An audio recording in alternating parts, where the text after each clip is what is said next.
നിങ്ങളുടെ ചോറ്. ഓ അങ്ങനെ നമുക്ക് ഇങ്ങനെ കിടപ്പുണ്ടോടി, നീ ഒരു പ്രശ്നമാണോടി, ഒരു തൂത്തിടുന്നോടി. ഒരു ദിവസം ഞാൻ ഈ വീട്ടിലില്ലെങ്കിൽ കാണാം. എന്നൊരു ജേട്ടിന്റെ ഓഫീസ് ജോലിയെന്നാണ് ചോദിക്കും, ഭാര്യയ്ക്കില്ല ജോലിയെന്ന്.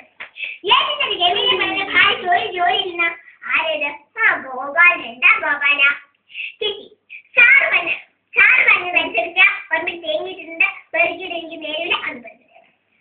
അന്ന് പെറുക്കിയുടെ മേലെന്ന ഗോപാല, എനിക്ക് എപ്പോഴാണ് നേരം? ലീലേ, തേങ്ങയ്ക്ക് ഇപ്പൊ തീ വിലയാണേ. വല്ലാരത്തോട് പോകുന്നതിന് മുമ്പ് ആ ചായത്തേക്ക് പെറുക്കിയിട്ടേ. ഇക്കാലത്ത് പഞ്ചായത്തോട് തോറ്റു. അവർക്ക് കൂലിയും കൊടുക്കണം, തേങ്ങയും കൊടുക്കണം, പെറുക്കിടാൻ നേരില്ല. ഓ ബ്രേക്ക്ഫാസ്റ്റോ? വലിയ മോളെ 20 നീ ഒരുപാട് തിരിയില്ലേ? ഇതൊക്കെ എന്ത് പഠിക്കാനാ എന്റെ കുഞ്ഞ്? ഈ പൗഡറൊക്കെ ഇട്ട നിനക്കൊന്ന് ഒരുങ്ങി നിന്നൂടെ? ലീലേ, എന്റെ പേനെ കണ്ടേ കാണുന്നില്ല. പിന്നെ കണ്ടേ ഒന്ന് നോക്കിക്കൂടെ ചേട്ടാ? ഇതെന്റെ പേന. കന്നഡ. അല്ല അമ്മേ, ഇത് ആരുടെ കണ്ണെ വെച്ച് ഈ രാമായണം വയ്ക്കുന്നേ? ഇത് ചേട്ടന്റെ കന്നഡയാ.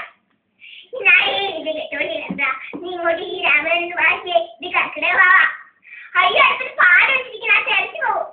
കണ്ടോ അവിടെ പോലെ പോകണ്ടോ? ഇവിടെ ഒരു കാലത്ത് വെള്ളം പിടിക്കത്തില്ല. അമ്മ ഇപ്പൊ വണ്ടി വരാമേ. ഷൂസ് നിന്നിട്ടിട്ട് ആമ ഇപ്പൊ വണ്ടി വരാമേ. ഷൂസ് ഇരിക്കണം, ഇങ്ങോട്ട് കേട്ട് വെച്ചിട്ടാണ് ബാഗ് വെച്ചാൽ അത് വേണം. അല്ല ഷൂസ് കേട്ട് വെച്ചിട്ട് എവിടെപ്പോയപ്പാ? നീ എന്നെ കാശാകാവുന്നില്ല. ഒന്നും തള്ളിത്താടി.